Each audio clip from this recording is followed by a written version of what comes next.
Is your mouse frozen or your trackpad totally dead? Don't worry, you can actually restart your entire Mac using only your keyboard. Here is exactly how to do it. First, we are going to target the menu bar. Hold down the Fn or function key, then press Ctrl and F2 at the same time. If your keyboard does not have a function key, just press Ctrl and F2. You will see the Apple icon in the top left corner light up.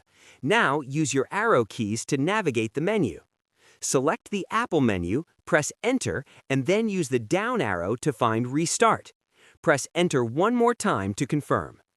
This trick is perfect for when your hardware fails or if you are working on a remote machine where you don't have physical access.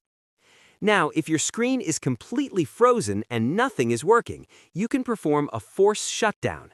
Simply hold down the physical power button for about 10 seconds.